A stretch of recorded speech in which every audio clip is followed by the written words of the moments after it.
Yan, hello mga kamigo. Yan, sa ngayon gagawa tayo ng dessert. Siyempre, malapit na magpasko. Kaya ito kailangan natin. Depende, nasa inyo na kung anong brand ang gusto nyo. Pero kailangan natin ng all-purpose cream. Tsaka ito kasi yung cremisada ng Jersey. Hindi naman ako sa brand. Kahit anong brand din na cremisada na gagamitin nyo, okay lang din naman. Yan. Tapos, ito, freezer ko ng 1 oras lang.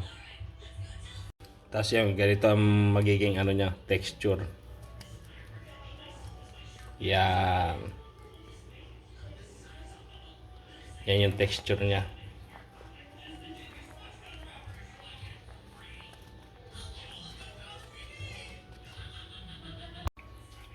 Tapos yan.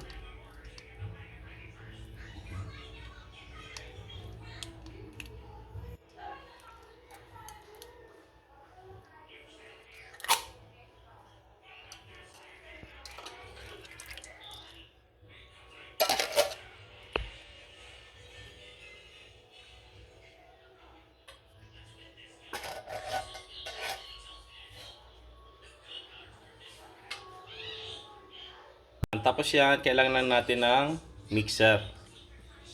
Kasi pagka pwede rin naman yung yung manual. Kaso syempre mas matagal yun. So ito lang gagawin natin.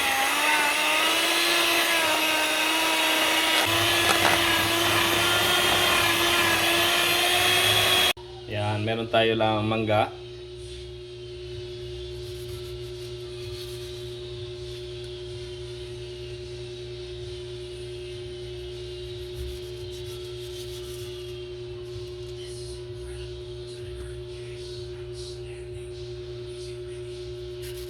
Yan, slice lang natin ng ganyan. Tapos yan.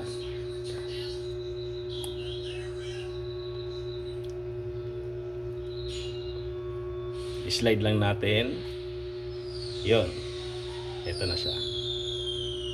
Mas mabilis. Tsaka malinis. Ito. Kuha natin yung dulo.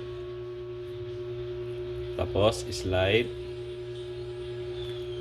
Yun. Diba? Yan, para mas... Yan. Tapos yan, slice natin ng slanting lang. Slant.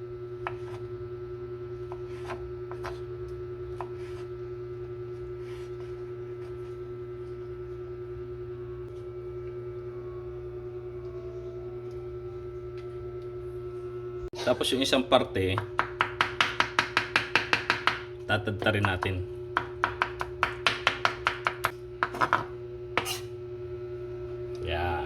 Yan ang gagawin natin. Pag nagdoble na yung size niya, tapos medyo parang nagtiken na siya. Yan, ganyan. Ganito. Ayan. Yan, okay na yan. Yan yung gusto nating mangyari.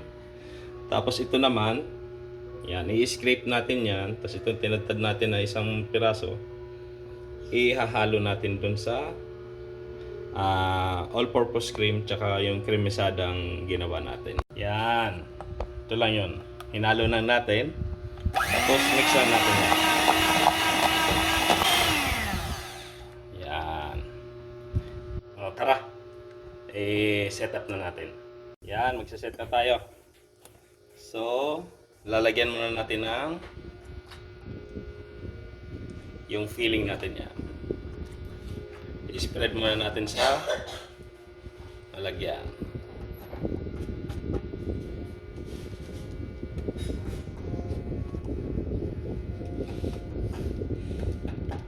Kailangan makabar lahat.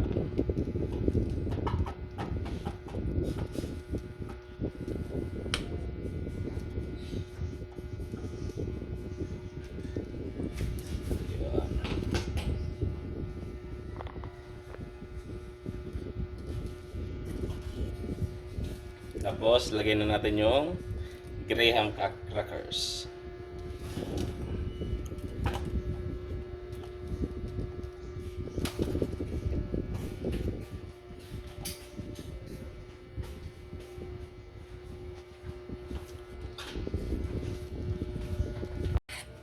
Yan, pag nalagay na natin yung Graham crackers, lagyan ulit natin ang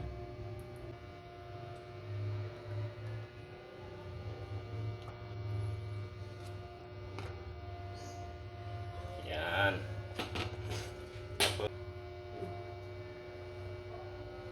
Yan, lagyan natin ang mango.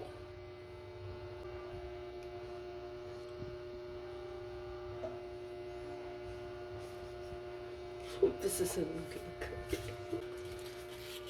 Tapos, lagyan ulit natin ng crackers. Yun.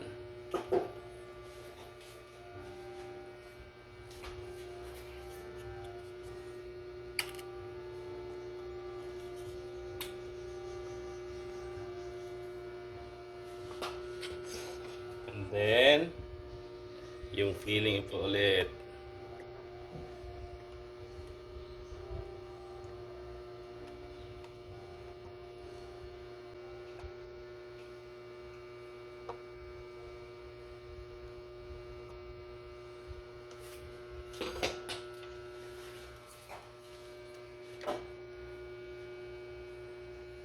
Yan, repeat the process lang po tayo.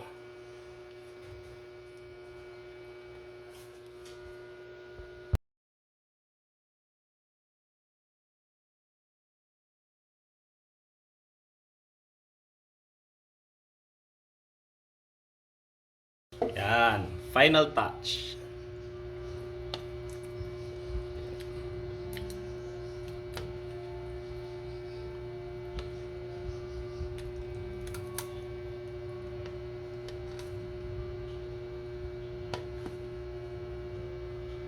Yun, masyado naman ginandahan ni Uragon.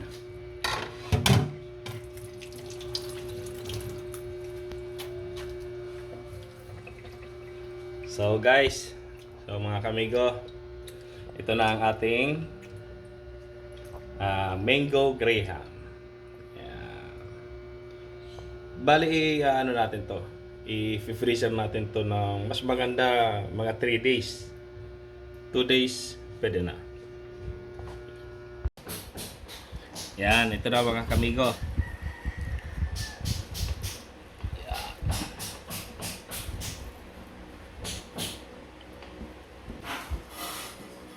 Yun. Lumang.